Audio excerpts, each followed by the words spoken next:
The tempest raged with primal fury, bending ancient oaks and rattling windows throughout Willow Creek.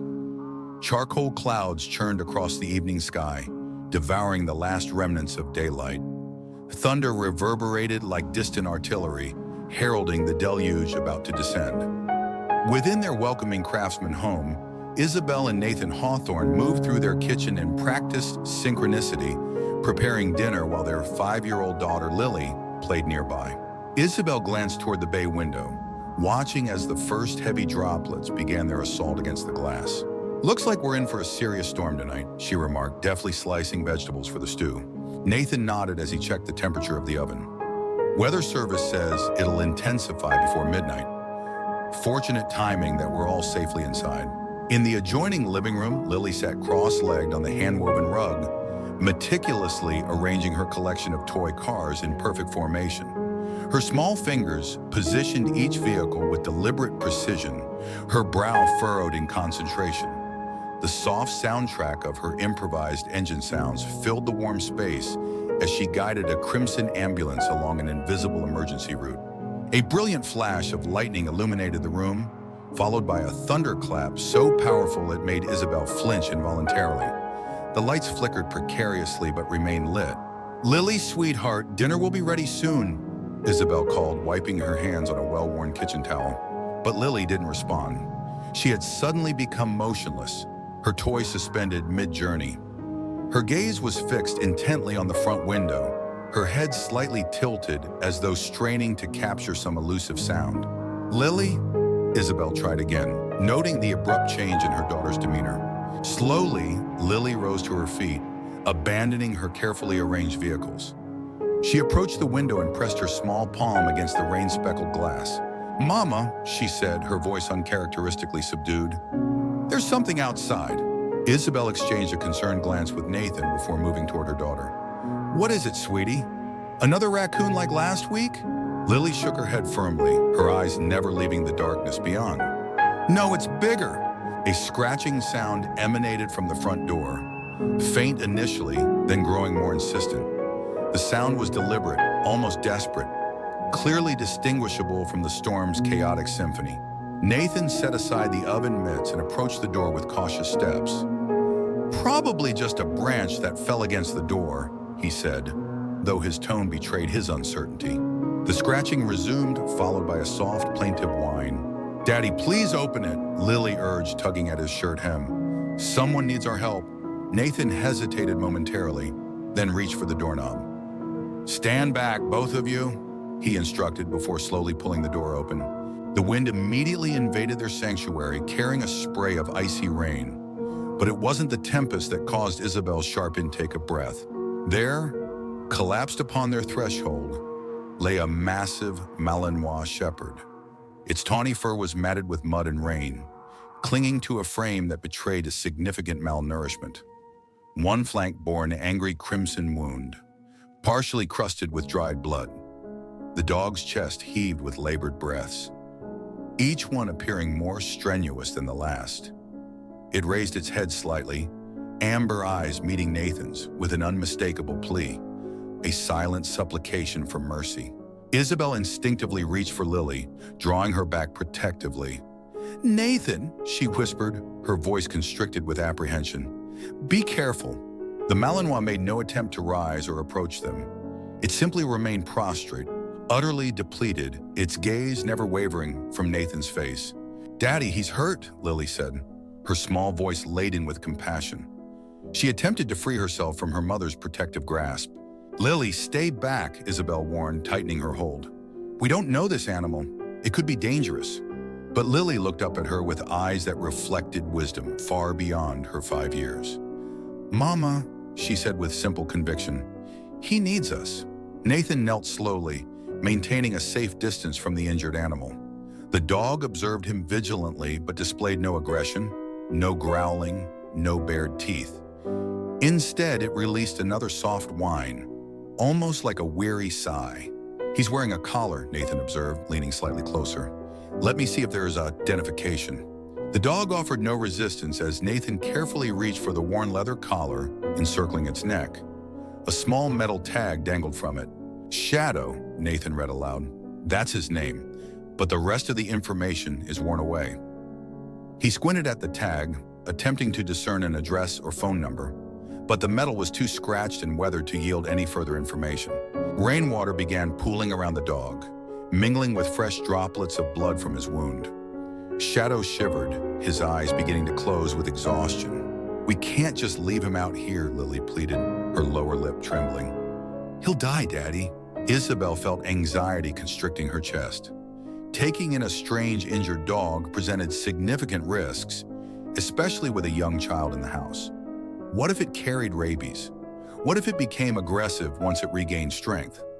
But observing Shadow, so clearly devastated by whatever hardship had led him to their doorstep, she felt another emotion surfacing: compassion. "Nathan," she began, uncertainty evident in her voice. Nathan looked at the tempest raging outside, then back at the dog. He exhaled deeply. "We can't abandon him to this storm. He's in critical condition." "Are you certain this is safe?" Isabel asked, still keeping Lily behind her. "No," Nathan admitted candidly, "but I don't believe we have an alternative. Look at him, Isabel. He won't survive until morning without intervention." Thunder crashed overhead, causing Shadow to flinch. His eyes, though heavy with exhaustion, somehow found Lily, and for a moment, something passed between them, an understanding that neither Isabel nor Nathan could fully comprehend. Lily spoke with conviction that surprised both her parents. "He chose our house, Mama. He knew we would help him." Isabel hesitated, glancing from her daughter to the dog and back again. There was something extraordinary about Lily's certainty, her complete absence of fear. "All right," she finally conceded, "but we must proceed with caution, and we'll contact the veterinarian first thing tomorrow." Nathan nodded, then carefully slid his arms beneath the large dog. "Easy, boy, we're going to help you."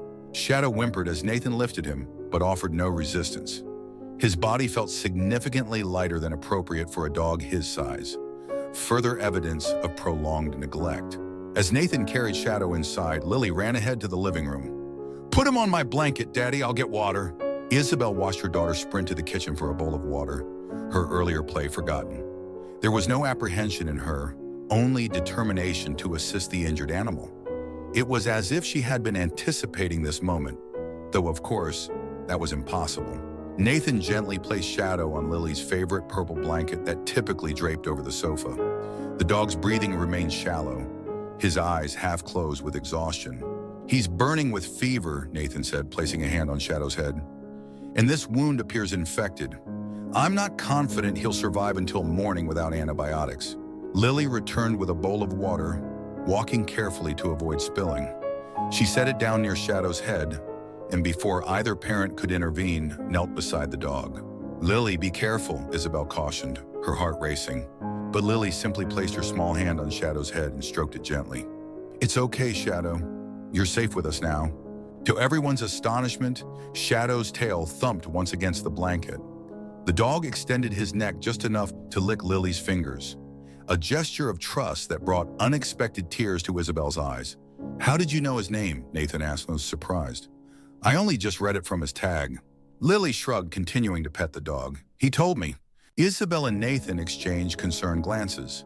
There was something peculiar about this entire situation, about Shadow's appearance at their doorstep during the height of the storm, about the immediate connection between their daughter and this mysterious dog. "I'm calling Dr. Michaels," Nathan said, retrieving his phone. "He might know of an emergency veterinary service." As Nathan made the call, Isabel observed her daughter sitting cross-legged beside Shadow, speaking in soft, reassuring tones. She couldn't discern the words, but the gentleness in Lily's voice was unmistakable. Shadow's eyes remained fixed on the child, as if comprehending every syllable. "Strange," Nathan said, ending the call. "Dr. Michaels isn't answering, and the emergency veterinary service can't dispatch anyone until morning because of the storm's severity. What should we do in the meantime?" "Clean his wound as thoroughly as possible and keep him warm and hydrated," Isabel replied. "That's all we can manage for now." While Nathan gathered first aid supplies, Isabel knelt beside her daughter. "Lily, sweetie, we need to step back while Daddy helps Shadow." But Lily shook her head with surprising determination. "I need to stay. He's frightened, Mama."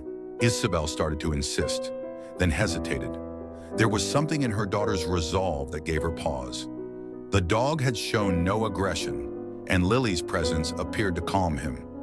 Nevertheless, she remained vigilant, prepared to pull her daughter away at the first sign of trouble. Nathan returned with a basin of warm water, clean towels, and the first aid kit. He carefully began cleaning the mud from Shadow's fur, revealing more of the wound on his flank. This is a clean laceration, approximately 4 inches long. It doesn't appear to be from an animal attack, Nathan said quietly. It's too precise, too deliberate. What are you suggesting? Isabel asked, though she already anticipated the answer. I believe someone may have injured him intentionally, Nathan replied, his voice taut with suppressed anger. This resembles a knife wound. Lily's eyes widened. Who would hurt Shadow? Some people can be cruel, sweetheart, Nathan said carefully, applying antiseptic to the wound. Shadow winced but remained motionless. But he's safe with us now. As Nathan worked, Isabel couldn't dispel the feeling that Shadow's story encompassed more than a simple animal cruelty. The way he had collapsed specifically on their doorstep, the immediate connection with Lily. Everything felt somehow significant, almost predestined. There, Nathan said, securing a clean bandage. That should sustain him until the veterinarian can examine him tomorrow. Shadow's eyes were closed now, his breathing still labored but steadier than before. Exhaustion had finally overcome him. Lily, it's time for dinner, Isabel said gently. I'm not hungry, Lily replied, still stroking Shadow's head. I want to stay with him. Isabel was about to insist when she noticed the fierce protectiveness in her daughter's eyes. It was an expression she had never witnessed before, a maturity transcending Lily's years. Very well, she conceded. I'll bring your dinner here, but just for tonight. As Isabel retreated to the kitchen, Nathan followed and pulled her aside. There's something unusual about all this, he whispered. The way Lily is with him. Isabel nodded. I know. It's as though they already recognize each other. They both glanced back at their daughter, who was now singing a soft lullaby to the sleeping dog. The same lullaby Isabel sang to Lily when thunderstorms frightened her. Outside, the tempest continued its assault, but within the Hawthorne home, a strange tranquility had descended. A peace centered around a child and a dog who, against all probability, had found each other amidst chaos. As darkness enveloped them completely, none could have anticipated the secrets Shadow carried. Secrets that would soon transform their lives irrevocably. The night progressed with agonizing slowness, marked by the steady rhythm of the grandfather clock in the entryway. Isabel checked on Lily and Shadow hourly, her maternal concern now extending to the injured dog. Each time she peered into the living room, she discovered the same tableau. Lily curled against Shadow's substantial form, their breathing synchronized in peaceful slumber. Around midnight, Isabel stood in the doorway observing them. Nathan joined her, wrapping a protective arm around her shoulders. She refused to sleep in her bed, Isabel whispered. I've never seen her so resolute. Nathan nodded thoughtfully. There's something extraordinary about that dog, the way he looks at Lily. I know, Isabel replied. It's as though he recognizes her. She paused, experiencing that peculiar sense of familiarity again. Nathan, does Shadow seem familiar to you somehow? Nathan studied the sleeping dog. No, I don't believe so. Why? Isabel shook her head, unable to identify the persistent feeling. I'm not certain. I feel as though I've encountered him before. As they turned to return to their bedroom, a flash of lightning illuminated the living room. In that fleeting moment, Isabel glimpsed Shadow's eyes, open, alert, observing them intently. There was unmistakable intelligence in that gaze, a knowing that sent an involuntary shiver through her. Did you see that? She whispered. See what? Nothing, Isabel said. Just the storm playing tricks with shadows. But as they withdrew, she couldn't dispel the sensation that Shadow wasn't merely a stray dog who had coincidentally found their doorstep. There was purpose in those eyes, purpose and memory. Morning arrived with gentle sunlight replacing the night's fury. Isabel woke to the aroma of fresh coffee and the sound of Lily's laughter, a melody she hadn't heard in weeks. She followed it to the living room, where she discovered her daughter sitting cross-legged beside Shadow, recounting an elaborate tale about enchanted forests.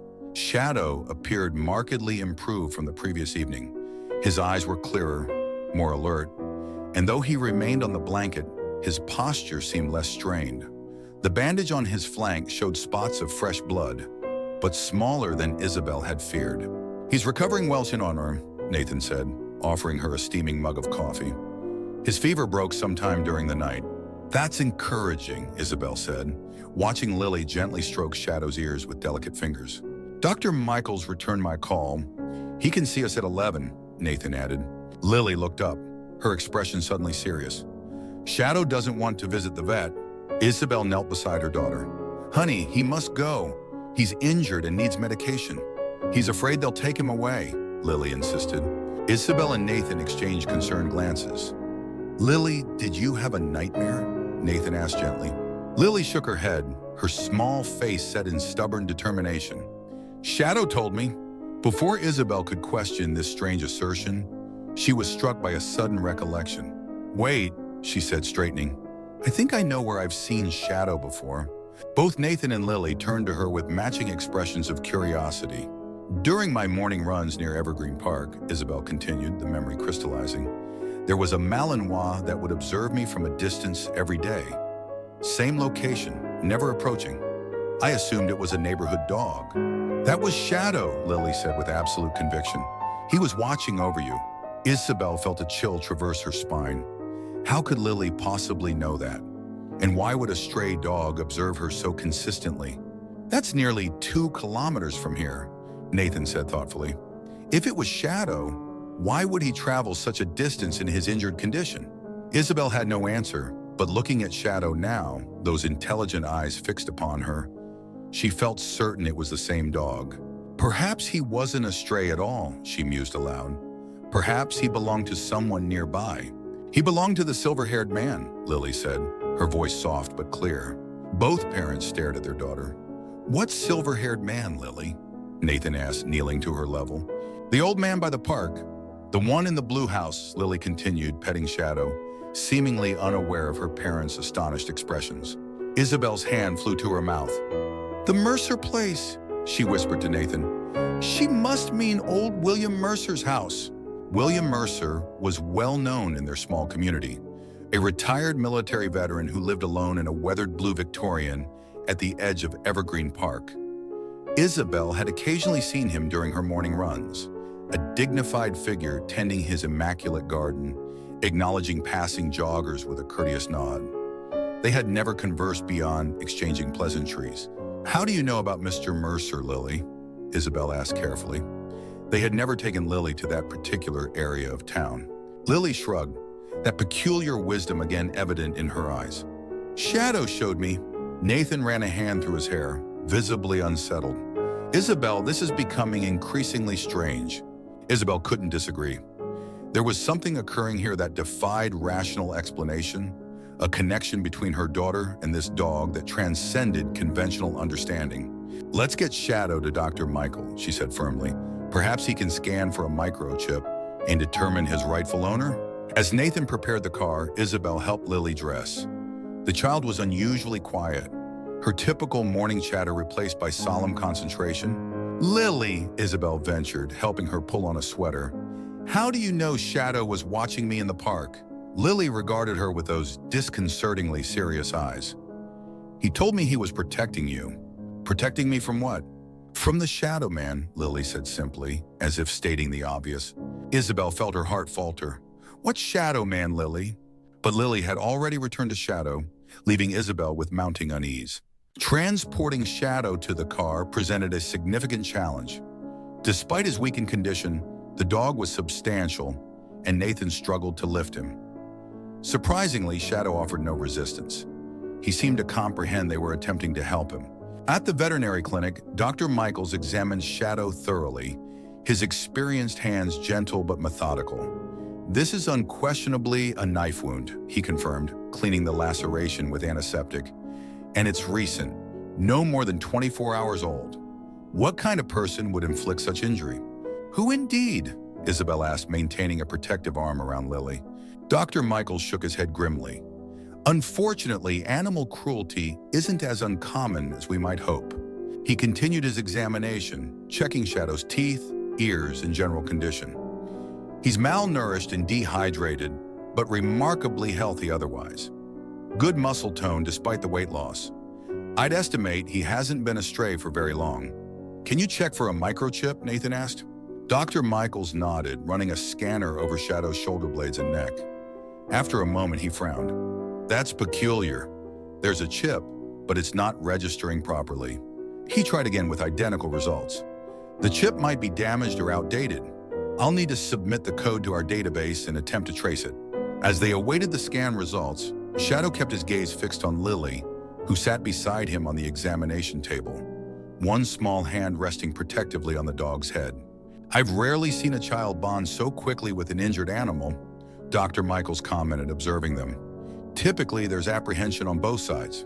They've been inseparable since we found him, Isabel said, unable to fully articulate the connection she had witnessed. Dr. Michaels smiled thoughtfully. Animals can perceive goodness in people, especially children. Their souls are purer, more transparent. He checked his computer screen and frowned again. That's unusual. The chip is registered to William Mercer. Isabel's breath caught. William Mercer from Oakwood Drive, the retired veteran? Dr. Michaels nodded, his expression softening. Yes, poor man. Were you acquainted with him? Not well, Isabel admitted. I would see him occasionally during my morning runs. Well, this explains why the chip wasn't scanning properly, Dr. Michaels said. It's at least 12 years old, one of the early generation models. William acquired Shadow as a therapy dog after his wife's passing. Nathan leaned forward, perplexed. You're speaking of him in past tense? Dr. Michaels looked surprised. Oh, you hadn't heard? William passed away approximately 3 months ago. Heart failure, they believe. He was discovered in his garden. The information struck Isabel like a physical blow. William Mercer had been deceased for months. If Shadow had been his dog, where had he been all this time? But that doesn't make sense, Nathan said, echoing Isabel's thoughts. If Mr. Mercer died 3 months ago, where has Shadow been? Dr. Michaels shrugged. That's the mystery, isn't it? Dogs display incredible loyalty. Sometimes when they lose an owner, they remain near the home, waiting for their return. Waiting, Isabel whispered, remembering the Malinois watching her from the park.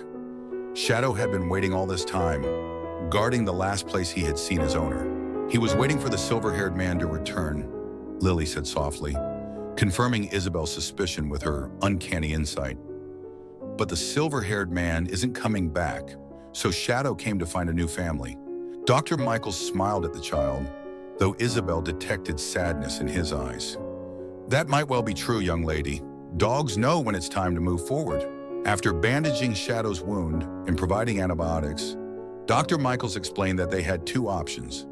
They could surrender Shadow to the local animal shelter, or they could foster him until a permanent home was secured. Before either Isabel or Nathan could respond, Lily spoke with finality. Shadow is staying with us. He chose us. Isabel looked at Nathan, seeing her own conflicted emotions reflected in his eyes. Adopting a dog, especially one as large as Shadow, represented a significant responsibility. But the manner in which Shadow had appeared to them, the immediate bond with Lily, the remarkable coincidence of him having belonged to a man Isabel encountered nearly every day during her runs, it all seemed somehow meaningful. We can foster him, Isabel heard herself say, just until he's healed and we can find him a suitable home. The relief on Lily's face was immediate. But there was something else there too, a knowing look, as if she understood this was merely the first step in a journey already predetermined. The drive home was subdued, each lost in contemplation. Shadow lay across the back seat, his head in Lily's lap, his eyes drifting closed beneath the child's gentle caresses. What do you suppose happened to him? Nathan asked softly, glancing at Isabel. After Mr. Mercer died, I mean. Why would he suddenly abandon the house after 3 months? Isabel shook her head. I don't know. Unless a troubling thought materialized. Unless something frightened him away. You mean like the person who stabbed him? Isabel nodded, a chill permeating her despite the car's warmth. What if someone entered the Mercer property, perhaps a squatter or burglar? Shadow might have defended his territory and sustained injury in the process, then fled to the nearest place he perceived as safe. Our home, Nathan finished, his hands tightening on the steering wheel. But why us specifically, Isabel questioned.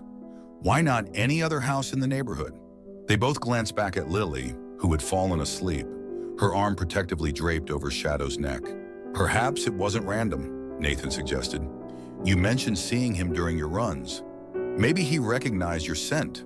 It was a reasonable explanation, yet Isabel couldn't dispel the feeling that there was more to it, that Shadow had selected their home for a specific purpose.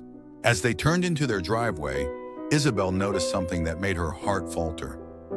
A police cruiser was parked across the street, and Officer Donovan was approaching their house, his expression grave. Nathan, she said, indicating with a gesture. Nathan observed the officer and frowned. Wait in the car with Lily and Shadow. I'll see what he wants. Isabel watched as Nathan exited and met Officer Donovan at the edge of their property.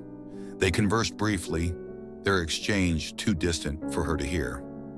After a moment, Donovan handed Nathan something, a document, and pointed toward their backyard. When Nathan returned to the car, his expression was somber. What is it? Isabel asked, anxiety building within her. Someone reported an attempted break-in at the Caldwell's house last night, Nathan said, his voice low to avoid waking Lily. Officer Donovan is checking with everyone on the street. Did they apprehend the intruder? Nathan shook his head. No, but he hesitated, glancing back at the sleeping dog. Donovan mentioned they found blood on the Caldwell's back fence. Not much, but enough to suggest the intruder was injured. Isabel's eyes widened as she connected the implications. You don't think... I don't know what to think, Nathan admitted, but the timing is suspicious. Shadow appears injured around the same time someone attempted to break into a house 3 doors away. They both regarded Shadow, this mysterious dog who had appeared during a tempest, bearing a knife wound and secrets neither fully comprehended. What should we do? Isabel whispered. Before Nathan could answer, Lily stirred, her eyes fluttering open. She looked at her parents, then down at Shadow with an expression of pure affection. Shadow protected us, she said simply, still partially asleep. The Shadow Man was coming, but Shadow scared him away. Isabel felt ice course through her veins at her daughter's words. How could Lily possibly know about an attempted break-in that had occurred while she slept? And why did she believe Shadow had deterred the intruder, unless Shadow hadn't been fleeing from danger when he collapsed on their porch? Maybe he had been running toward it, toward a threat only he could perceive. As if confirming her thoughts, Shadow raised his head slightly, his amber eyes meeting Isabel's with that same intelligent, knowing gaze. In that moment, she became certain of one thing. Shadow had come to their home for a reason, and until they understood what that reason was, he wasn't leaving. Let's go inside, Nathan said, breaking the tense silence. Whatever is happening, we'll confront it together. As they helped Shadow from the car, Isabel couldn't shake the growing certainty that their lives had changed irrevocably the moment the Malinois collapsed on their doorstep. There were mysteries unfolding, potentially dangerous ones, and somehow Shadow stood at their center. What none of them noticed was the dark sedan parked at the far end of the street, its windows tinted, its driver observing their every movement with cold, calculating eyes. The subsequent days established an unexpected routine. Shadow's wound began healing, his appetite returned, and his eyes grew more vibrant. The transformation in Lily was equally remarkable. Always a reserved child, she now chattered constantly to Shadow, to her parents, to herself. It was as if the Malinois had unlocked something within the girl, a confidence that had remained dormant until now. She's like a different child, Nathan whispered to Isabel one evening, as they watched Lily reading a picture book to Shadow, who lay beside her with his head resting on his paws, eyes never leaving the child's face. Isabel nodded, still unable to fully explain the bond between them. It's as if they were destined to find each other. Dr. Michaels called twice to inquire about Shadow's progress and gently asked if they had reached a decision regarding his future. Each time, Isabel provided the same response. We're still fostering him for now, but they all recognized the truth. Shadow had become integral to their family. His water bowl had a permanent place in the kitchen, his leash hung by the front door. Lily had even convinced them to purchase a proper dog bed, though Shadow rarely used it, preferring to sleep beside Lily's bed on the floor. On the fifth night, Isabel woke suddenly, her heart racing. The illuminated numbers on her bedside clock read 2:17 a.m. She remained motionless, attempting to identify what had disturbed her slumber. The house was silent except for Nathan's steady breathing beside her and the gentle hum of the heating system. She was about to close her eyes again when she heard it, the soft pad of footsteps in the hallway. Lily going to the bathroom, she thought initially, but the footfalls were too quiet, too measured. Slipping from bed, Isabel moved to the bedroom door and opened it slightly. The hallway was dark, but she could discern a small figure standing at the window at the corridor's end. Lily in her constellation-patterned pajamas, illuminated faintly by moonlight. "Lily," she whispered, stepping into the hall. "What are you doing awake, sweetie?" Lily didn't turn around. She remained fixated on the window, one hand pressed against the glass. "Mama," she said, her voice eerily calm. "Someone's outside." A chill traversed Isabel's spine. She quickly moved to Lily's side and peered through the window. The backyard was bathed in silver moonlight, the trees casting elongated shadows across the lawn. Initially, she saw nothing unusual. Then a shadow shifted, a figure near the back fence, darker than the surrounding darkness. Isabel's breath caught in her throat. She pulled Lily away from the window and whispered, "Go wake Daddy," quickly but quietly. As Lily hurried away, Isabel heard a low growl behind her. Shadow stood at the top of the stairs, his hackles raised, teeth bared in a silent snarl. His eyes were fixed on the window, his entire body tense with alertness. Nathan appeared moments later, disheveled from sleep but instantly vigilant when Isabel indicated the window. "Call 911, he said, already moving toward the stairs. "Nathan, wait!" Isabel hissed, grasping his arm. "What are you doing?" "I'm not allowing some prowler to case our home," Nathan said, his jaw set determinedly. "The police will take too long." "Then take Shadow with you," Lily said from her bedroom doorway. "He'll protect you." At the sound of his name, Shadow turned to look at the child. Something passed between them, that strange wordless communication that Isabel had witnessed from the beginning. "He's injured, Lily," Isabel began. But Shadow was already moving, descending the stairs silently ahead of Nathan. His wound had healed considerably, but she's still worried about him overexerting himself. "Remain inside with Lily," Nathan instructed, following Shadow. "Lock the doors behind me." Isabel wanted to protest, but the resolute set of her husband's shoulders told her it would be futile. Instead, she drew Lily close and hurried downstairs to secure the house. From the kitchen window, she watched as Nathan stepped onto the back porch, flashlight in hand. Shadow moved ahead of him, his posture alert yet controlled. There was something almost military about the dog's positioning, protective, methodical. The beam of Nathan's flashlight swept across the yard, illuminating empty spaces between trees and shrubs. Momentarily, Isabel thought they had imagined the figure, a trick of moonlight and shadow. Then Shadow froze, his attention locked on the far corner of the yard, where the fence adjoined the neighbor's property. He growled, a deep rumble that Isabel could hear even through the closed window. Nathan directed his flashlight toward the spot. The beam captured movement, a dark silhouette vaulting over the fence, vanishing into the night. "Nathan," Isabel called, opening the back door. "Did you see him?" Nathan jogged back to the house, Shadow at his heels. "Yes, someone was definitely there. Fled when we spotted him. I'm calling the police." Shadow pushed past them, racing upstairs with surprising speed for a recovering animal. They followed, finding him in Lily's room, positioned protectively beside the child's bed. "He's making sure I'm safe," Lily said, patting Shadow's head with complete trust. While they awaited the police, Isabel couldn't dispel a troubling thought. "This is the second time someone has been lurking in our neighborhood in less than a week," she said to Nathan. "What if these aren't random incidents?" "You think someone is specifically targeting our house?" Nathan asked, keeping his voice low to shield Lily from their concerns. Isabel glanced at Shadow, who hadn't left Lily's side. "I think someone might be searching for Shadow." The police arrived 20 minutes later, Officer Donovan again, accompanied by a younger officer Isabel didn't recognize. They searched the yard thoroughly, but found nothing except a partial footprint in the soft earth beneath the kitchen window. "Could be the same individual who attempted to break into the Caldwell's residence," Officer Donovan said. recording notes in his small pad. But they didn't actually attempt entry here. More like surveillance. Reconnaissance before a break-in, Nathan suggested. Donovan nodded thoughtfully. Possibly, we'll increase patrols in your area for the next several days. He glanced at Shadow, who had finally left Lily's side to investigate the officers. That's a magnificent animal. Recent addition to your family?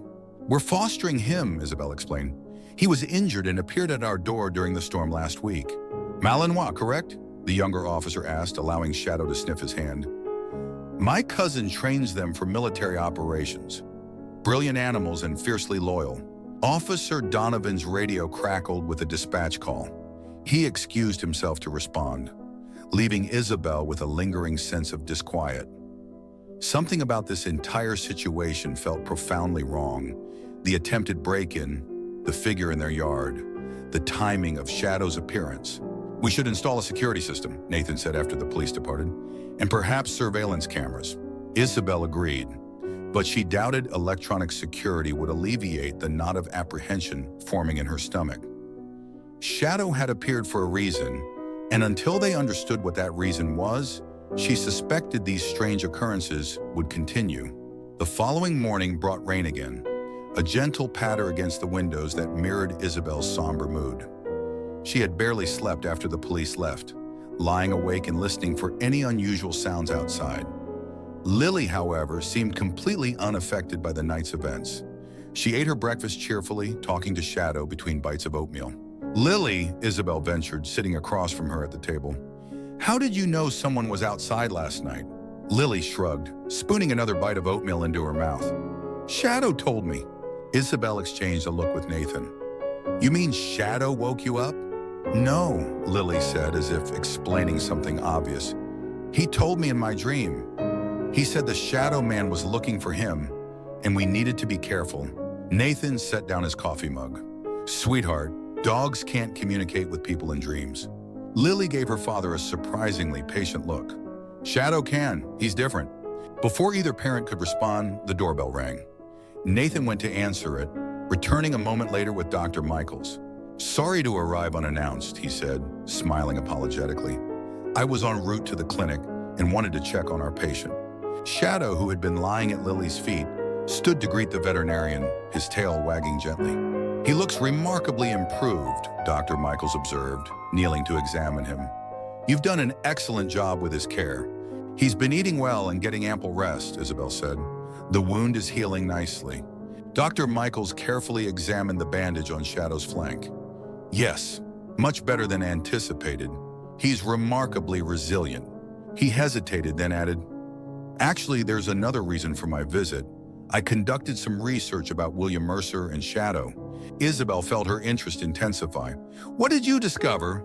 William obtained Shadow from a specialized training program for veterans with PTSD, Dr. Michaels explained.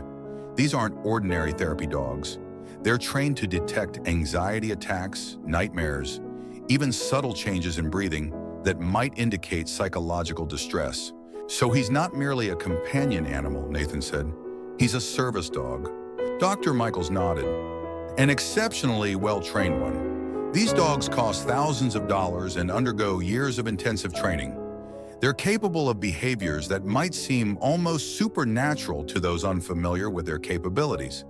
Isabel considered Lily's insistence that Shadow communicated with her. Could the child be perceiving some subtle form of communication the dog had been trained to utilize? There's more, Dr. Michaels continued. After William died, his property was supposed to transfer to his nephew, a man named Victor Mercer. But there was apparently some dispute regarding the will. Victor claimed William had promised him everything, including the house, but the actual will left the property to a veterans support organization. What happened with the dispute? Nathan asked. I'm not entirely certain, Dr. Michaels admitted. I only know Victor was furious about it. Created quite a scene at the funeral, according to my receptionist, who attended. Isabel felt pieces connecting. This Victor, what does he look like? I've never met him personally, Dr. Michaels said. But my receptionist described him as tall, lean, dark-haired, rather intimidating presence. A chill coursed through Isabel. The figure she'd glimpsed in their yard had been tall and slim, Why would Victor be interested in Shadow, though? Nathan asked, voicing Isabel's thoughts. Dr. Michael stood, scratching Shadow behind the ears. That I don't know, but a dog like this is valuable. And if he was living at William's house all this time, perhaps Victor believes Shadow knows something. Or guards something, Isabel said suddenly, about the house or the will or William's possessions. That's rather far-fetched, Nathan began, but stopped when he saw Lily nodding solemnly. Shadow was protecting the silver-haired man's treasure, Lily said, her voice soft but clear. All three adults turned to look at the child. What treasure, sweetie? Isabel asked, kneeling beside her. Lily leaned against Shadow, her small hand buried in the dog's fur. The silver-haired man hid something important. Shadow was guarding it, but the Shadow man came with a knife, so Shadow had to escape. Isabel felt goosebumps rise on her arms. Lily, how do you know this? Shadow showed me, Lily said simply, in my dreams. Dr. Michaels looked from Lily to Shadow with professional interest. Children often possess greater sensitivity to animals than adults, he said cautiously. And a dog as highly trained as Shadow might have methods of communication that we don't fully comprehend. Are you suggesting Shadow is actually communicating information to Lily? Nathan asked, skepticism evident in his tone. Not verbally, Dr. Michaels clarified, but possibly through behavior, body language, even scent cues that Lily is interpreting subconsciously. Isabel wasn't entirely convinced, but she couldn't dismiss the uncanny accuracy of Lily's knowledge about Shadow. First, the connection to William Mercer, now this mention of treasure and a man with a knife. We need to exercise caution, she said to Nathan after Dr. Michaels departed. If this Victor person is searching for Shadow and he's behind the break-in attempts, I'll contact Officer Donovan, Nathan agreed. Inform him about the potential connection. That night, they verified every lock, illuminated all exterior lights, and improvised an alarm system using empty cans along the windowsills. The arrangement wasn't sophisticated, but it would create noise if anyone attempted entry. Despite these precautions, Isabel found sleep impossible. Around midnight, she went downstairs for water, pausing at Lily's room to check on her. The door was ajar, the nightlight casting a soft glow over an empty bed. Lily, Isabel called, struggling to contain her panic. She hurried into the room, heart pounding, then halted, relief washing over her. Lily was there, asleep on the floor beside Shadow's bed, her small body curled against the dog's larger form. Shadow raised his head as Isabel entered, those intelligent eyes watching her calmly. You're protecting her, aren't you? Isabel whispered. Shadow's ear twitched at her words. He remained motionless beside Lily, but his tail thumped once against the carpet, an acknowledgement. Isabel knelt beside them, reaching out to stroke Shadow's head. What are you trying to tell us? What happened at William's house? For a long moment, Shadow simply gazed at her, his expression steady and knowing. Then slowly he rose to his feet, careful not to disturb Lily. He padded to the bedroom door and looked back at Isabel expectantly. You want me to follow you? She asked, surprised. Shadow walked into the hallway, then waited, glancing back at her again. Curious and slightly apprehensive, Isabel followed him downstairs. Shadow led her to the front window, where he placed his paws on the sill and looked out, a low growl building in his throat. Isabel peered into the darkness, but saw nothing unusual. What is it, Shadow? The dog dropped back to all fours and trotted to the back door, his nails clicking softly on the hardwood floor. He stood there, looking from Isabel to the door and back again, clearly wanting to go outside. I can't let you out, boy, Isabel said. It's not safe. Shadow whined softly, his frustration evident. He returned to the living room and retrieved his leash from the coffee table, bringing it to Isabel. The message was unmistakable. Take me outside now. Isabel hesitated, torn between curiosity and caution. Something was happening, something important enough for Shadow to leave Lily's side. Wait here, she whispered, hurrying upstairs to wake Nathan. Together they returned to find Shadow waiting patiently by the door, the leash still in his mouth. This is madness, Nathan muttered, but he took the leash and attached it to Shadow's collar. Should we wake Lily? Isabel shook her head. Let her sleep. We won't venture far. Armed with a flashlight and Nathan's baseball bat, They stepped onto the front porch.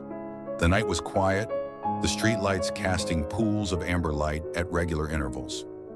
Shadow immediately pulled on the leash, guiding Nathan toward the street. "He wants to go somewhere specific," Nathan whispered as they followed the dog's lead.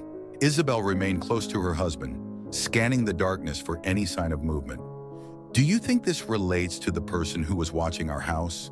"Possibly," Nathan replied, his voice tense with apprehension. "Or perhaps he simply needs to relieve himself." But it quickly became apparent that Shadow had a destination in mind. He led them down the street purposefully, never hesitating at intersections, always pulling in a consistent direction. After approximately 10 minutes of walking, Isabel realized where they were headed. "Nathan," she said quietly, "we're approaching William Mercer's house." Nathan slowed his pace, looking around with increased vigilance. "Are you certain?" "Positive. It's just beyond that curve in the road." They rounded the corner, and there it stood, a modest blue Victorian set back from the street, partially obscured by overgrown shrubs and ancient maples. The property had a neglected appearance, with untrimmed grass and shutters hanging askew. Shadow halted at the property's edge, his body tense, ears forward. "What now?" Nathan whispered. "We can't simply break in." Shadow whined softly, looking from them to the house and back again. There was such obvious urgency in his demeanor that Isabel found herself moving forward despite her misgivings. "Isabel!" Nathan hissed, grasping her arm. "What are you doing?" "We need to see what he's trying to show us," she said, surprising herself with her certainty. "Shadow risked his life to reach us. It must be significant." Before Nathan could object further, a beam of light swept across the front yard of William's house. Shadow immediately crouched low, pulling them behind a massive oak tree. A figure emerged from the side of the house. Tall, lean, moving with furtive purpose. The beam from his flashlight danced erratically as he scanned the yard, eventually settling on the front door, which stood slightly ajar. "Someone's broken in," Nathan whispered. Isabel strained to discern the figure's face, but it remained hidden in shadow. The intruder surveyed the area once more before slipping inside the house, closing the door behind him. Shadow growled, the sound reverberating through his entire body. "We need to call the police," Nathan said, reaching for his phone. But Shadow had other intentions. With a sudden lunge, he pulled free from Nathan's grip and raced toward the house, disappearing into the shadows. "Shadow," Isabel called in a harsh whisper. "Come back." Nathan grabbed her hand. "Stay here. I'm going after him." "No!" Isabel clutched his arm. "It's too dangerous. We don't know who that person is or if they're armed." The sound of breaking glass emanated from inside the house, followed by a shout and a dog's fierce bark. Shadow had confronted the intruder. "That settles it," Nathan said, handing Isabel his phone. "Call 911. I'm getting Shadow." Before she could stop him, Nathan was sprinting across the yard toward the house. Isabel dialed with trembling fingers, reporting a break-in at William Mercer's address, her eyes never leaving the darkened house where her husband had disappeared. More sounds emerged from inside. A crash, another shout, something heavy falling, then silence. Isabel's heart pounded in her ears as she waited, counting the seconds. 1 minute passed, then 2. The dispatcher assured her police were en route, but it felt interminable. Just as she was about to rush to the house herself, the front door burst open. Nathan emerged, Shadow at his side. They were both running at full speed across the yard. "Go, go!" Nathan shouted, grabbing Isabel's arm as he reached her. "Run!" They sprinted back the way they had come, Shadow racing ahead of them. Isabel could hear footsteps behind them, heavy, angry, gaining ground. "Who is it?" she gasped, running faster than she thought possible. "Don't know," Nathan panted. "Large man. He had a knife." A knife, identical to the weapon that had wounded Shadow. They reached their street just as police sirens wailed in the distance. The footsteps behind them faltered, then receded. Their pursuer had abandoned the chase. Back at home, they secured the doors and windows, then collapsed on the living room sofa, breathing heavily. Shadow paced the room, still agitated, his mission clearly unfinished. "What happened in there?" Isabel asked when Nathan had caught his breath. "I found Shadow in what must have been William's bedroom," Nathan explained. "He was digging at the floorboards near the bed. The intruder, large man, dark clothing, was attempting to seize him. When he saw me, he brandished a knife. Isabel gasped. Did he harm you? Nathan shook his head. Shadow attacked his arm, giving me enough time to grab a lamp and throw it at him. Then we fled. Do you think it was Victor Mercer? Isabel asked, recalling Dr. Michael's information about William's nephew. Possibly, Nathan agreed. Whoever it was, he was searching for something specific, and I believe Shadow knows what it is. They both looked at the Malinois, who had finally ceased pacing and now sat before them, his intelligent eyes moving from one to the other, as if following their conversation. Shadow, Isabel said softly. What lies beneath those floorboards? The dog's ears perked forward at her question. He walked to the front window and looked out, his posture alert and watchful. Tomorrow, Nathan said, placing a hand on Isabel's shoulder. We'll resolve this tomorrow. Right now, we need to check on Lily and rest. They found Lily still fast asleep on Shadow's bed, blissfully unaware of the night's events. After watching her momentarily, they retreated to their own room, though Isabel doubted either would sleep much. She was correct. Dawn found them bleary-eyed but determined, sitting at the kitchen table with mugs of strong coffee. I called Officer Donovan, Nathan said, and described what happened. They didn't apprehend the intruder last night, but they found evidence he'd been excavating in several places around the house, searching for whatever Shadow was trying to show us. Precisely, Isabel agreed. And listen to this. Donovan confirmed the owner was William Mercer, and his nephew Victor has been contesting the will. Apparently, William bequeathed everything to a veterans charity, and Victor is furious. So it was Victor at the house last night, Nathan said. Isabel nodded. Most likely. Donovan's going to attempt to bring him in for questioning. Meanwhile, he suggested we keep Shadow here, where he's safe. As if summoned by his name, Shadow padded into the kitchen, Lily following close behind, rubbing sleep from her eyes. Good morning, Lily mumbled, climbing onto a chair at the table. Isabel pushed a glass of orange juice toward her. Did you sleep well, sweetie? Lily nodded, then looked at Shadow with a knowing expression. Shadow went back to the silver-haired man's house last night. Isabel and Nathan exchanged startled glances. How did you know that? Nathan asked carefully. Lily shrugged, sipping her juice. He showed me in my dream. He was trying to find the silver-haired man's special box, but the Shadow Man was there too. Special box? Isabel repeated, her skin prickling. The silver-haired man's treasure, Lily explained. It's under the floor in his bedroom. Shadow tried to retrieve it before, but the Shadow Man hurt him with the knife. The detail was too specific to be coincidence. Whatever connection existed between Lily and Shadow, it transcended normal child-pet bonding. Nathan leaned forward.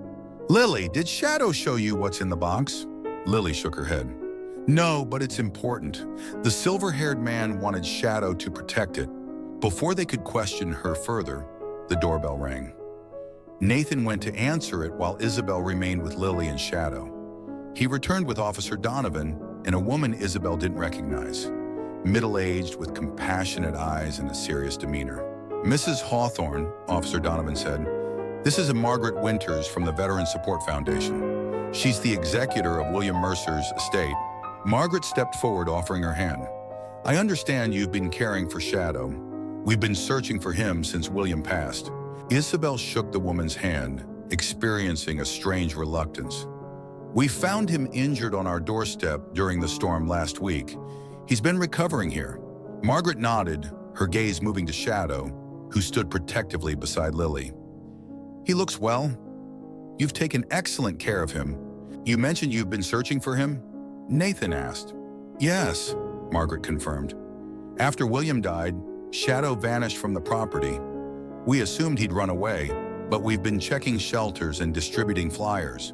He's a very special dog with a unique history. We know he was trained as a service dog for veterans with PTSD. But he's more than that, isn't he? Isabel asked. Margaret smiled. Indeed. Shadow was part of a specialized program that trained dogs not just to support veterans emotionally, but to safeguard critical information. William was involved in classified operations during his military service. He suffered from severe PTSD, but he also possessed information that required protection. What kind of information? Nathan asked, frowning. I'm not at liberty to discuss specifics, Margaret replied. But Shadow was trained to respond to certain triggers, to protect documents or items that William considered vital. Isabel thought of Shadow digging at the floorboards in William's bedroom. And these items might be hidden at William's house, perhaps under the floorboards? Margaret's expression sharpened with interest. You know something? Before Isabel could respond, Officer Donovan's radio crackled to life. He stepped away to answer it, his expression growing serious as he listened. That was the station, he said upon returning. Victor Mercer was just brought in for questioning. Neighbors reported seeing him near his uncle's property last night, and we found a knife matching the description of the one used in the attack on Shadow. So it was Victor who injured Shadow, Isabel said, feeling a mixture of relief and anger. Margaret nodded grimly.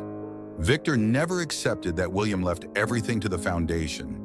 He was convinced his uncle had hidden valuables somewhere in the house. And now he believes Shadow knows where they are. Which he does, Lily interjected, drawing everyone's attention. Shadow was protecting the silver-haired man's special box. Margaret knelt to Lily's level, her expression gentle but curious. What special box, honey? Lily looked at Shadow, who met her gaze steadily. The one under the floor. The silver-haired man put his secrets in it. Officer Donovan looked skeptical, but Margaret's eyes widened. William did mention something about securing important papers, she said slowly, but he never revealed their location. Shadow tried to show us last night, Nathan explained. He led us to William's house, but Victor was there. Margaret stood, her decision made. We need to access that house before Victor is released. If there are important documents hidden there, they must be properly secured. An hour later, they all stood in William Mercer's bedroom. Isabel, Nathan, Lily, Officer Donovan, Margaret, and Shadow. The room was sparse and military neat, despite the layer of dust that had settled over everything in the months since William's death.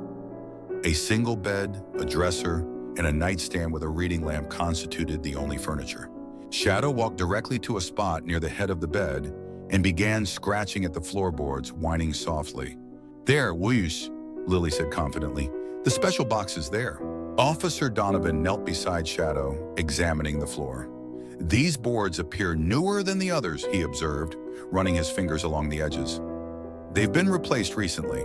With a pocket knife, he carefully pried up one of the boards. Beneath it was a small metal strongbox, its surface unmarked except for a single keyhole. I don't suppose anyone has the key? Nathan asked, looking around the room. Margaret removed a ring of keys from her pocket. William left these with his will. I assumed they were for the house and his safety deposit box, but there's one I couldn't identify. The key fit perfectly. Inside the box was a sealed manila envelope, a small leather-bound journal, and a faded photograph of a much younger William in military uniform, standing beside a group of other soldiers. Margaret carefully extracted the envelope, her expression solemn. These appear to be the documents William mentioned. They need to be delivered to the proper authorities. She looked at Officer Donovan. Can you arrange secure transport? The officer nodded, already on his radio requesting assistance. Isabel knelt beside Shadow, wrapping her arms around his neck. Good boy, she whispered. You did it. You protected William's secret, just as he trained you to. Shadow licked her cheek once, then moved to Lily, who threw her arms around the dog with absolute trust and affection. Is Shadow coming home with us now? Lily asked, looking up at Margaret with anxious eyes. Margaret hesitated, looking from the child to the dog and back again. The bond between them was undeniably extraordinary. Shadow was technically bequeathed to our organization in William's will, she said slowly, but part of our mission is placing service dogs with those who need them most. Lily doesn't have PTSD, Nathan pointed out gently. No, Margaret agreed, but Shadow has clearly chosen her. And in my experience, these dogs know precisely where they belong. Isabel felt hope rising within her. Are you saying? Margaret smiled. I'm saying I need to make some calls, but I see no reason why Shadow couldn't remain with you permanently. Lily's face illuminated with joy. She buried her face in Shadow's fur, whispering something only the dog could hear. As they prepared to leave William's house, Margaret pulled Isabel aside. There's something you should know about Shadow, she said quietly. These specialized service dogs form unique bonds with their handlers. They can perceive things most humans cannot, like imminent danger, like an intruder outside our home. Isabel asked, thinking of how Shadow had alerted them to the figure in their yard. Yes, but more than that, Margaret explained. They can sense emotions, intentions. Some handlers swear their dogs can read their thoughts, anticipate their nightmares before they occur. Isabel thought of Lily's insistence that Shadow communicated with her in dreams. Is that possible? Margaret smiled enigmatically. I've learned not to dismiss anything regarding these dogs. The connection between them and their handlers transcends what science can explain. As they walked home, Shadow trotting contentedly beside Lily, the threat from Victor neutralized, the mystery of William's secret documents resolved, Isabel felt a weight lift from her shoulders. Whatever strange connection existed between her daughter and this remarkable dog, it had brought them together for a purpose. Shadow had come to them injured and desperate, carrying secrets and responsibilities too heavy for one loyal heart to bear alone. And somehow, against all odds, he had found precisely the family he needed, a family that needed him just as much. That night, as Isabel tucked Lily into bed, Shadow already settled in his customary spot on the floor. She asked her daughter, "How did you know Shadow was special from the beginning?" Lily yawned, her eyelids growing heavy. "I just knew, Mama. He wasn't just any dog. He was our dog. He was always meant to be our dog." Isabel kissed her forehead, then reached down to stroke Shadow's head. The Malinois looked up at her with those intelligent, knowing eyes, and she knew with absolute certainty that Lily was right. Some connections defy explanation. Some souls recognize each other instantly, and sometimes a wounded guardian angel arrives precisely when you need him most, even if he appears in the form of a Malinois shepherd, collapsing on your doorstep during a tempest. The weeks that followed were filled with paperwork and interviews as the details of Victor Mercer's crimes emerged. He had been systematically searching his uncle's house for valuables, convinced that William had concealed money or heirlooms somewhere on the property. The manila envelope from the strong box had contained classified military documents that William had been entrusted with, information about covert operations that could still be sensitive even decades later. Victor was charged with breaking and entering, animal cruelty for his attack on Shadow, and attempted theft of government property. The evidence was overwhelming, and he quickly accepted a plea agreement that would keep him incarcerated for several years. Margaret Winters had been true to her word. After consulting with the board of the Veterans Support Foundation, she arranged for Shadow to be permanently placed with the Hawthorne family. There was paperwork to complete, a home inspection to pass, and a modest adoption fee, but by month's end, Shadow was officially theirs. Life settled into a new normal. Shadow accompanied Lily to school drop-offs and pickups, waited patiently outside grocery stores while Isabel shopped, and joined Nathan for evening runs around the neighborhood. He became a beloved fixture in their lives, his loyalty and intelligence a constant source of comfort and amazement. But one thing never changed: the special bond between Shadow and Lily. It remained as profound and mysterious as ever, defying conventional explanation. Sometimes Isabel would find them sitting together in complete silence, gazing into each other's eyes as if conducting a conversation only they could hear. "It's as if they have their own language," she remarked to Nathan one evening as they watched Lily and Shadow playing in the backyard. Nathan nodded, smiling at the sight of his daughter's unbridled joy. "Whatever it is, it's been transformative for Lily. I've never seen her this confident, this happy." It was true. Their once reserved daughter had blossomed in Shadow's presence, displaying a self-assurance and emotional maturity that surprised her teachers and delighted her parents. Summer yielded to autumn, and with the changing leaves came an unexpected invitation from Margaret Winters. The Veterans Support Foundation was hosting a memorial service for William Mercer and other veterans who had passed during the year. They wanted Shadow to attend as a special guest of honor. He was William's closest companion for years, so Margaret explained over the phone. It would mean a great deal to William's former colleagues to see Shadow there. Isabel agreed immediately, touched by the gesture. The memorial was scheduled for a crisp Saturday in October, exactly 3 months after Shadow had first appeared on their doorstep. The morning of the service, Isabel helped Lily dress in her best clothes, a small navy dress that she usually protested wearing, but today donned without complaint. "Shadow needs me to be there," she explained when Isabel commented on her cooperation. He's sad about the silver-haired man. Shadow did seem subdued that morning, his usual energy tempered by a strange solemnity, as if he understood the significance of the day. The memorial service was held in a small chapel on the grounds of a veterans cemetery. Rows of white headstones stretched across gently rolling hills, American flags fluttering in the autumn breeze. Inside, the chapel was filled with people, mostly older men and women, many in military uniforms or wearing veterans' caps. As they entered with Shadow, a hush fell over the assembly. Then slowly, one by one, the veterans rose to their feet, not to greet Isabel, Nathan, or Lily, but to honor Shadow. They stood at attention, these old soldiers offering a silent salute to the dog who had served one of their own so faithfully. Isabel felt tears welling in her eyes. Beside her, Lily squeezed her hand and whispered, "Shadow says it's okay to cry, Mama." The silver-haired man would understand. The service was simple but moving. Veterans shared stories of William, his courage in combat, his struggles after returning home, his quiet generosity to fellow veterans in need. Margaret spoke about his work with the Support Foundation, helping to develop training programs for service dogs like Shadow. "William once told me that Shadow saved his life," she said, her voice catching slightly. "Not in the dramatic way portrayed in films, but day by day, night by night.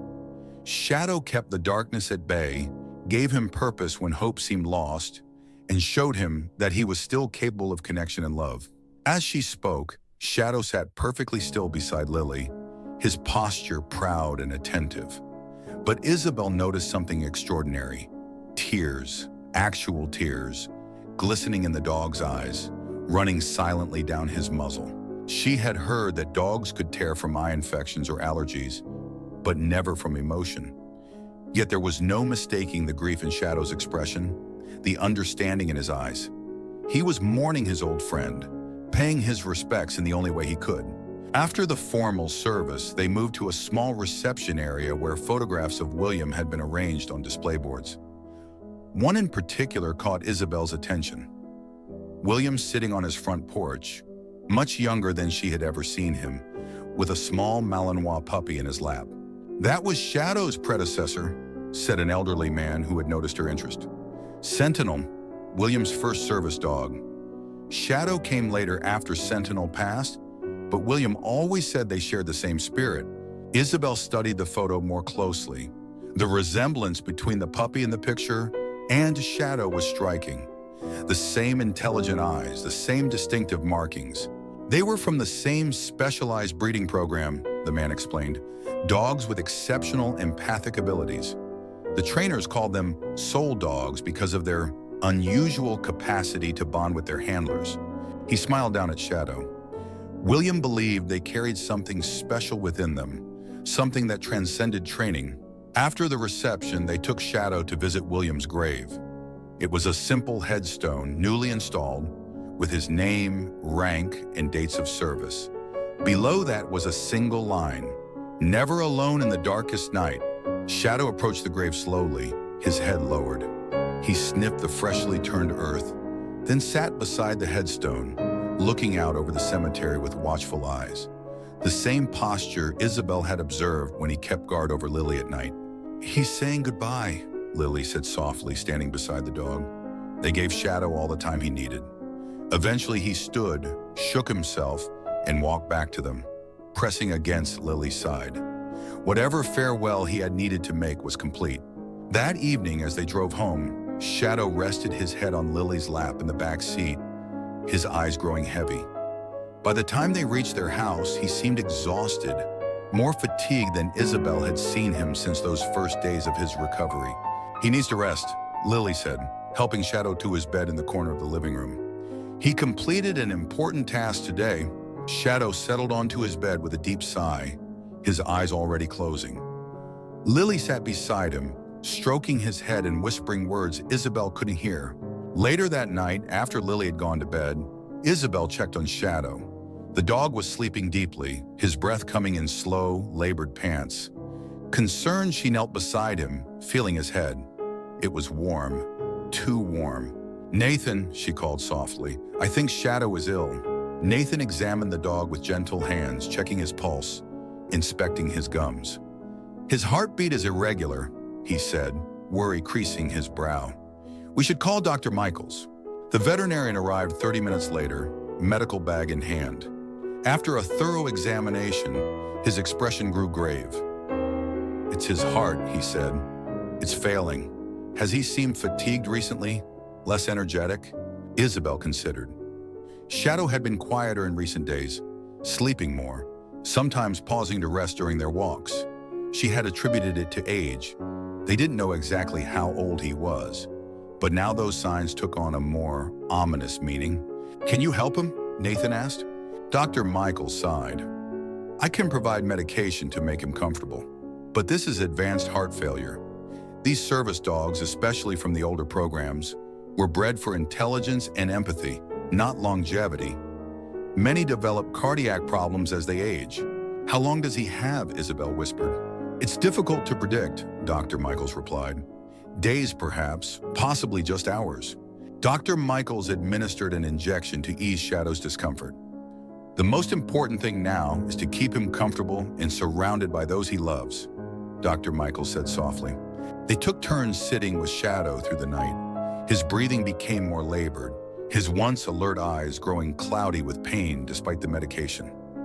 Around dawn, Isabel gently woke Lily. "Sweetie," she said, her voice breaking, "Shadow is very ill. I think he might be saying goodbye soon."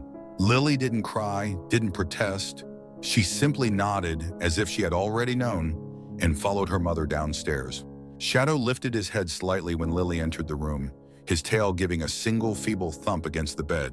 "It's okay, Shadow," Lily said, settling beside the dog and placing a small hand on his head. "You don't have to struggle anymore. The silver-haired man is waiting for you."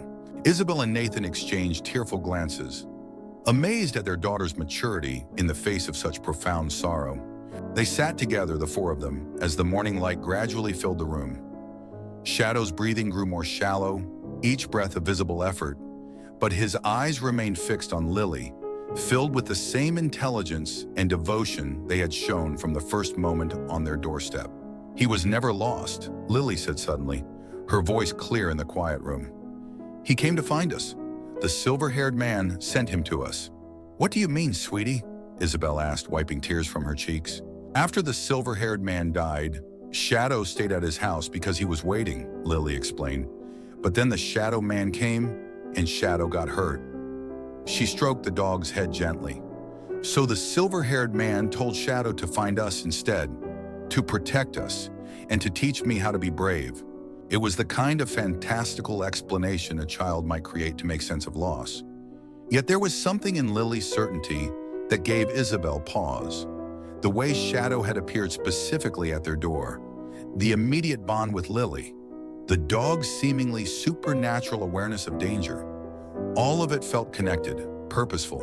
As the sun climbed higher, Shadow's eyes began to close. His breathing grew fainter, each inhale a little shorter than the last. Lily leaned down, pressing her forehead against Shadow's, whispering words only the dog could hear. Then with one final soft exhale, Shadow was gone. His body relaxed, the struggle finally over. "Good boy, Shadow," Lily whispered, tears finally spilling down her cheeks. "Good boy." They buried Shadow in the backyard later that day, beneath the maple tree where he had loved to lie in the dappled shade. Lily placed William's photograph, which Margaret had given them after the memorial, in the small grave, saying Shadow would want to have it with him.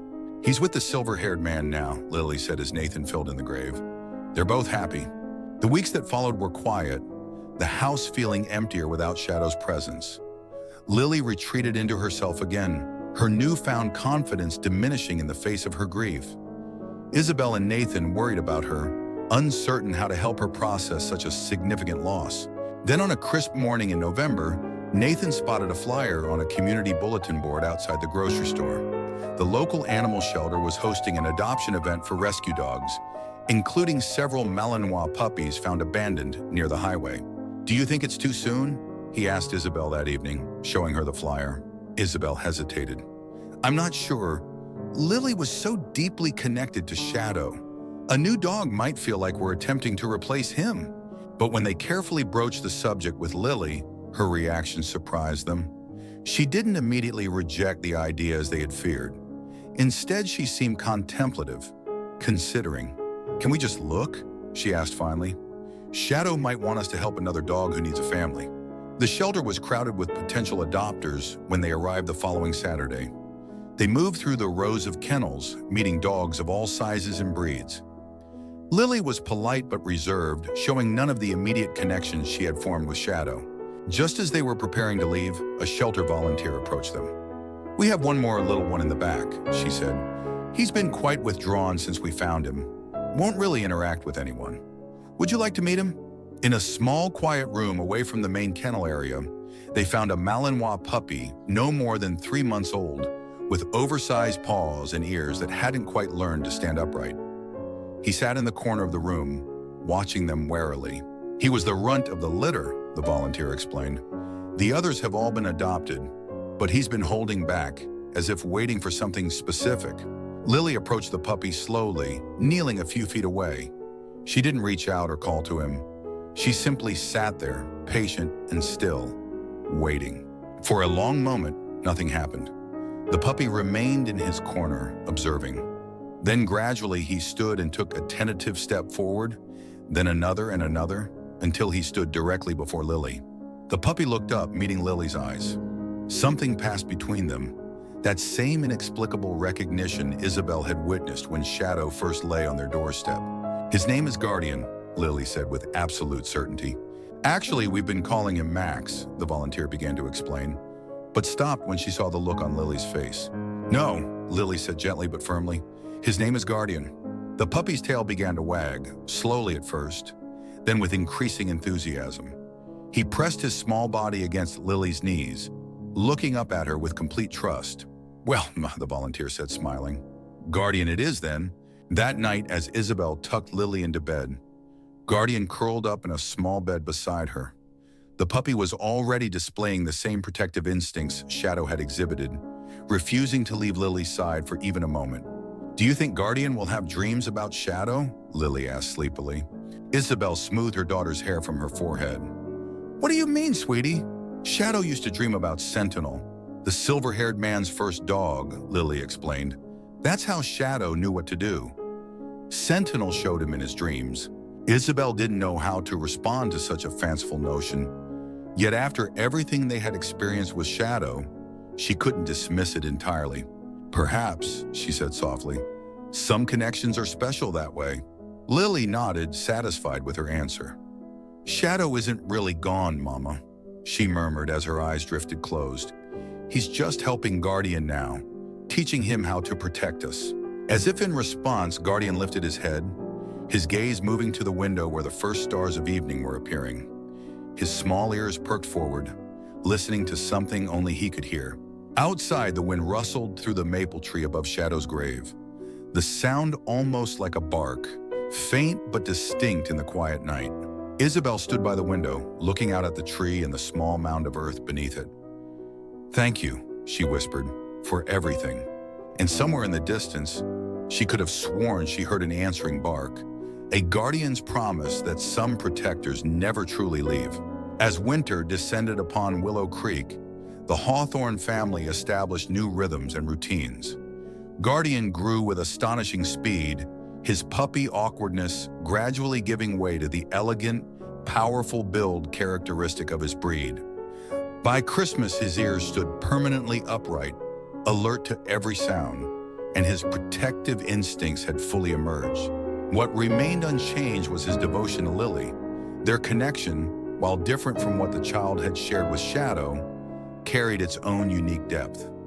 Where Shadow had been a seasoned guardian with wisdom earned through years of service, Guardian possessed an almost supernatural intuition that seemed to transcend his youth. "It's remarkable how quickly he's learned," Nathan commented one evening as they watched Guardian perform a complex series of commands Lily had only recently taught him. "Most puppies his age can barely master sit and stay." Isabel nodded thoughtfully. "Dr. Michael says he's never seen a puppy develop so rapidly. It's almost as if..." She didn't complete the thought, but Nathan understood. "Almost as if he already knows what to do." The first snowfall of the season transformed their backyard into a winter wonderland. Lily and Guardian spent hours playing in the pristine, white expanse, their laughter and barks creating a joyful symphony that filled the house. From the kitchen window, Isabel watched them with a mixture of happiness and something like wonder. Guardian suddenly stopped mid-play, his attention drawn to the maple tree where Shadow rested. The puppy stood motionless, his head tilted as if listening. Then, to Isabel's amazement, he performed a perfect sitting salute, a complex behavior that neither she nor Nathan had taught him. The exact gesture Shadow would make when honoring William's memory. That night, as Isabel tucked Lily into bed, she asked the question that had been lingering in her mind. "Sweetie, did you teach Guardian that special sitting position he did today? The one by Shadow's tree?" Lily shook her head, her eyes serious in the soft glow of her nightlight. "No, Mama. Shadow taught him." "In his dreams?" Isabel asked gently. Lily nodded. "Guardian says Shadow visits him every night. They talk about important things." Isabel smoothed her daughter's hair, no longer dismissing these statements as mere childish fantasy. Too much had happened that defied conventional explanation. "What kinds of important things did they discuss?" she asked. Lily yawned, snuggling deeper under her blankets. "Shadow tells Guardian about the Shadow people." A chill ran through Isabel. "What's Shadow people, Lily?" But her daughter had already drifted into sleep, her small face peaceful, one hand resting on Guardian's head where he lay vigilant beside her bed. The question lingered in Isabel's mind as she descended the stairs. Nathan was in the living room, reviewing security camera footage on his laptop, a new habit since they had installed the system after Shadow's passing. "Anything unusual?" she asked, settling beside him on the sofa. Nathan shook his head. "All quiet, though I keep thinking about what Officer Donovan said last week about those break-ins across town. A series of sophisticated burglaries had plagued their community throughout December. The thieves seemed to target specific homes, always when the residents were away, always with precise information about security systems and valuables." "Do you think we should be concerned?" Isabel asked. Nathan closed his laptop. "Probably not. They've only hit wealthy neighborhoods so far, and they seem to avoid houses with dogs." Guardian appeared at the foot of the stairs, surprising them both. He rarely left Lily's side while she slept. "What is it, boy?" Nathan asked. The Malinois padded to the front window and looked out, his posture alert but not alarmed. After a moment, he returned to them, nudging Isabel's hand with his nose before heading back upstairs. "That was odd," she remarked. Nathan nodded. "He's checking the perimeter. Shadow used to do the exact same thing." The following morning brought an unexpected visitor. Margaret Winters stood on their doorstep, her expression serious beneath her smile. "I apologize for arriving unannounced," she said as Isabel invited her in. "But something has come to our attention that you should know about." Over coffee at the kitchen table, Margaret explained. "Victor Mercer was released from custody yesterday. The prosecutor couldn't make the more serious charges stick. Just the breaking and entering. With time served and good behavior, he's already out." Isabel felt a knot form in her stomach. "Do you think he's still a threat?"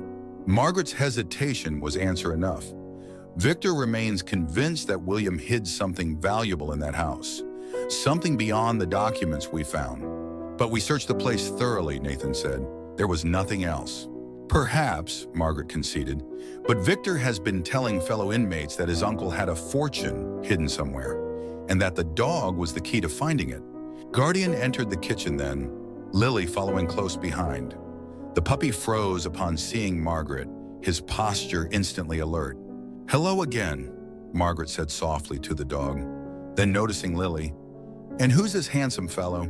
"This is Guardian," Lily said proudly. "Shadow sent him to us." Margaret's eyebrows rose. She knelt to the puppy's level, studying him with professional interest. "May I?" she asked Lily, extending her hand toward Guardian. After receiving Lily's nod of permission, Margaret gently examined Guardian's ears and face. "The resemblance is remarkable," she murmured. "Same bloodline, I'd wager." "Is that possible?" Isabel asked. Margaret stood slowly. "These specialized service dogs come from very selective breeding programs. The physical similarities could be coincidence, but..." She paused, watching as Guardian positioned himself protectively beside Lily. "The behavioral patterns are striking. After Margaret departed, having promised to alert Officer Donovan about Victor's release, Nathan and Isabel discussed additional security measures. Guardian listened to their conversation with apparent interest, his intelligent eyes moving between them as they spoke. "I don't like this," Isabel said.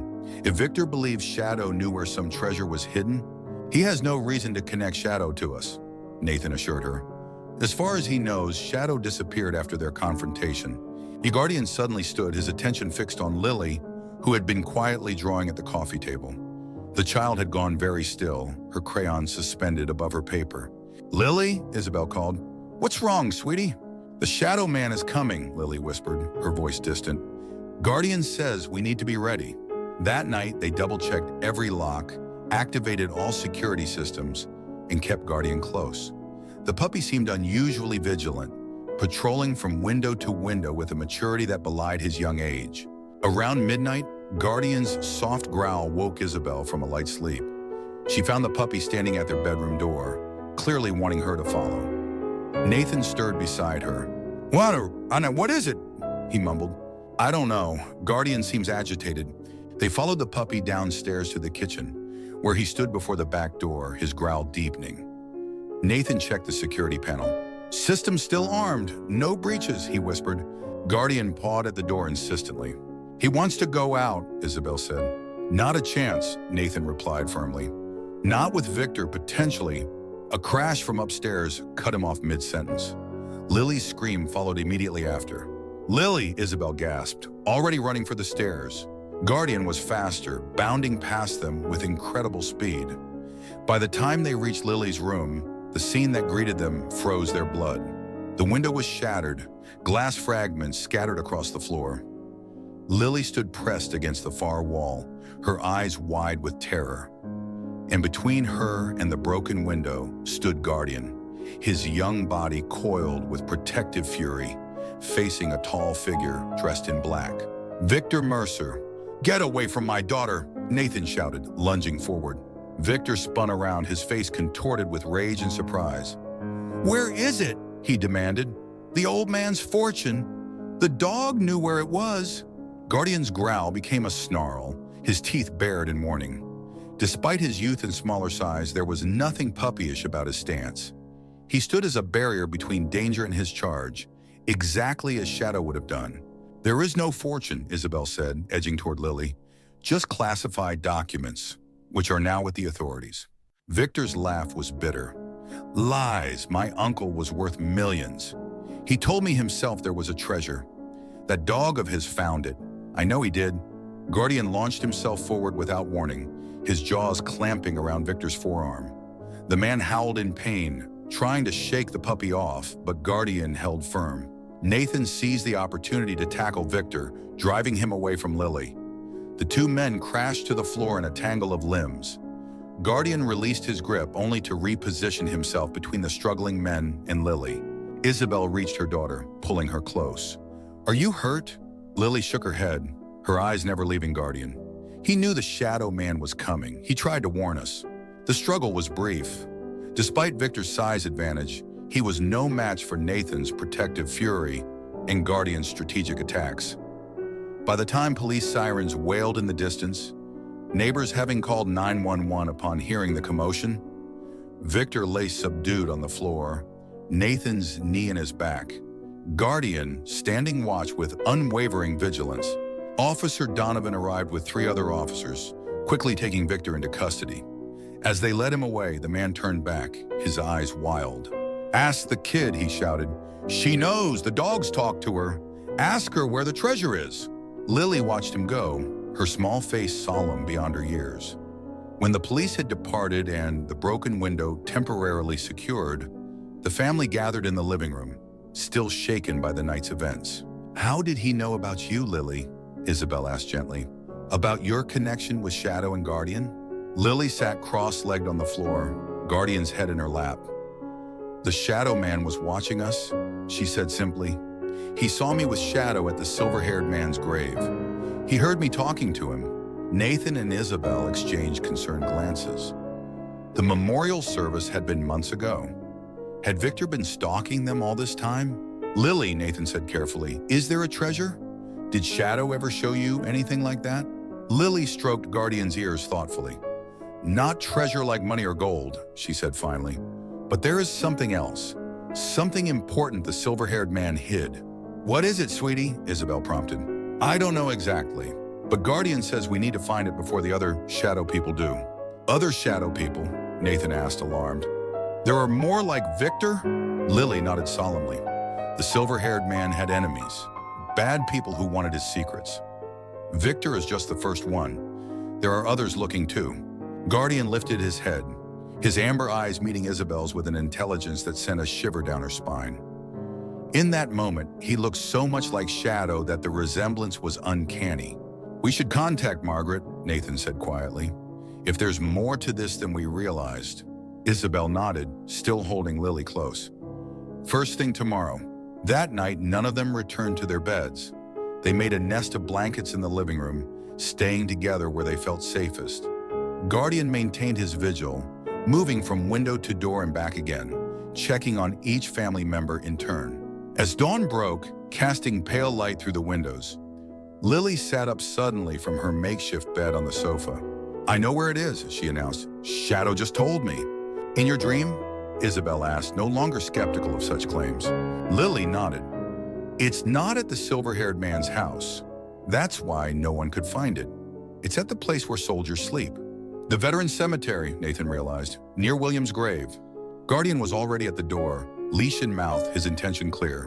Margaret Winters met them at the cemetery gates an hour later, her face grave with concern after hearing their story over the phone. Together, they walked the solemn paths between white headstones until they reached William Mercer's final resting place.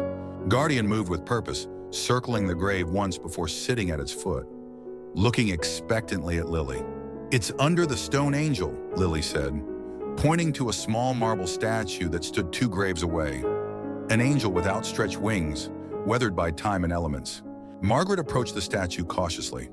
This is the grave of Colonel James Harrington, she said, reading the inscription. He served with William in Vietnam. With permission from the cemetery caretaker, they carefully moved the angel statue. Beneath its base, in a small hollow carved into the pedestal, lay a waterproof metal case. Inside was a USB drive, a handwritten letter, and a small leather pouch containing what looked like military medals. Margaret read the letter silently, her expression changing from curiosity to shock. My God, she whispered. William was right all along. About what? Nathan asked. William believed that certain classified operations during the war were compromised by traitors within our own government. He spent decades gathering evidence, names, dates. This, she held up the USB drive, contains everything he discovered, including evidence implicating several people who are now in positions of significant power. That's the real treasure, Isabel realized. Not gold or money, but truth. Truth that could destroy careers and reputations, Margaret agreed. No wonder he went to such lengths to protect it, and why Victor was so desperate to find it. Though I doubt he understood its true value, Guardian sat beside Lily, watching the proceedings with calm attentiveness.